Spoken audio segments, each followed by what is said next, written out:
Welcome to the Boxing Bookie. We are back.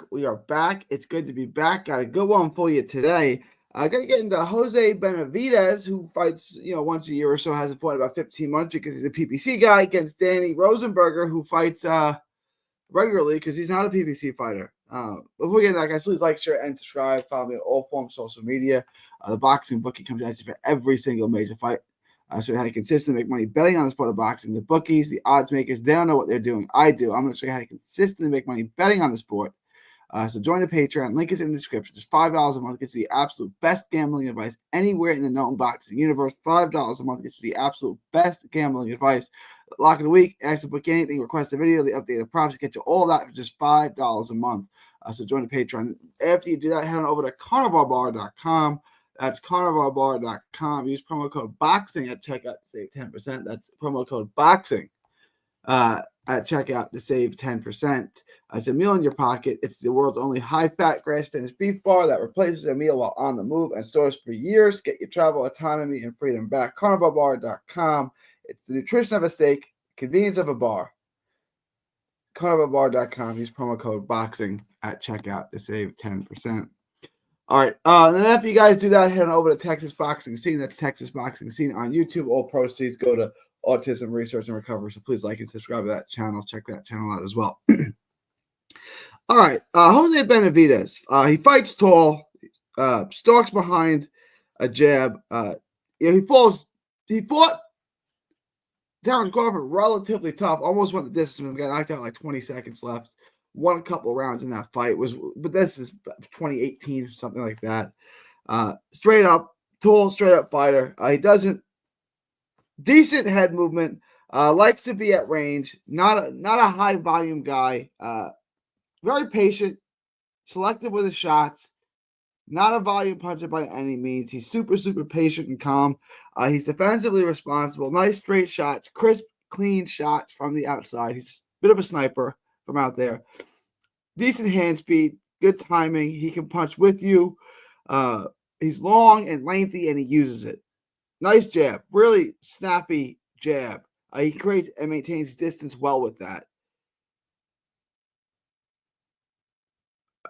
He wants the fight to be from the outside, and he stalks you with his jab. His jab's his best punch. He's not super easy to hit from the outside. He judges distance as well, and he can close it and create it as he wishes. He likes his shotgun jab. I really like his jab. His jab is his best punch. He's mostly a jabber from range. You can steal rounds from him. I don't know that Rosenberg can, because we'll get into Rosenberg. He's not a volume guy, but you can steal rounds with him with volume, like against him. His head's on the line a little bit. He's slowed down quite a bit from his best days.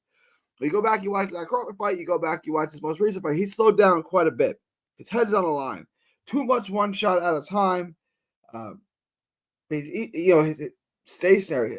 I want him to move his head a little more.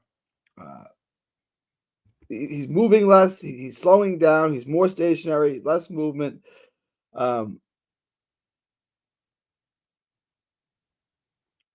He leaves himself there to be counted now, and he's still a decent fighter. He can still win he can still fight at a world-class level. I just don't think he is what he once was. He's slowed down, and they say the best version of him was before he got shot in the leg or something, before the Crawford fight. We never really got to see that, and now he fights once every year and a half on that PBC schedule. It just hasn't worked out for him. PBC has gone a long way. They've done a lot of damage. They've done a lot of work in ruining our great sport. They really have.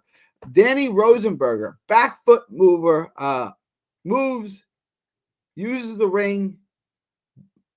He's a decent mover, flips that jab out, shells up. He's not a volume guy. He's not a big hitter. Decent athlete, back foot mover, not a world-class guy. He's on the move. He uses the ring. He doesn't throw a lot. Like I said, you could steal rounds with Benavidez because he doesn't throw much. This guy throws even less. He doesn't really flurry. It's one shot at a time. What he reminds me of a little bit is a low-volume British fighter that Eddie Hearn would sign. Good mover, decent athlete, uses the ring, sharp skills, nothing world-class about him, doesn't have great speed. He's short arm. Like, there's just nothing great about him, but he's got skills. Like, he knows how to fight. He's just not world-class. And at the world-class level, he's going to get steamrolled because he's just not that guy. And he doesn't commit to his shots. He's not going to hurt you. He's not looking to hurt you, really. He flips the jab out there. There's not enough combinations. There's not enough volume. He reminds me, like I said, a crappy British, of a domestic level British fighter that Eddie Hearn would sign. That he would say he was boxing so well before he got knocked out. It's like he's not that good, and there's nothing world class or earth shattering about him. He's durable and he can last. Shorter armed, mover, decent athlete. Not he's not Shakur Stevenson in there. He's not Devin Haney. He's not some super twitchy athletic freak. He's not anything like that. He's a decent athlete who can move, and he can outbox bad fighters. And once he steps up in competition, he's going to lose. And we've seen that consistently so far. And I think that trend is going to continue. I think this fight is slow. I think it's boring. I think it's not a ton of action. But I do think it's clear cut that Benavidez is going to win the fight. So let's take a look at the book.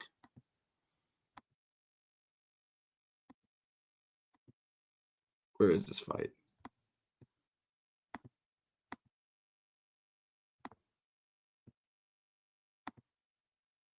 There it is.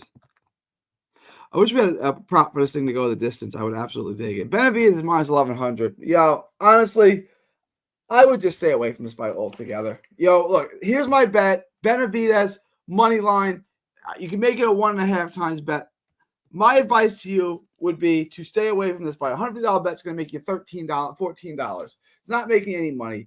Benavidez has been out of the ring a year and a half. He's slowed down. He's aging. He's probably going to win. I just don't think this is worth it. I would avoid betting on this fight. I probably wouldn't even put it in my parlay at minus 1,100. It's not going to move the needle enough for me to include this. There's better fights like Isaac Cruz that you can parlay with. Adam Azim, better odds than this. This is way too wide. I would love to say Rosenberg bet on the opposite, but I just can't see that happening. I just don't like this. Stay away from this. Bet Benavidez, really don't bet this at all. I don't think this fight is worth betting on.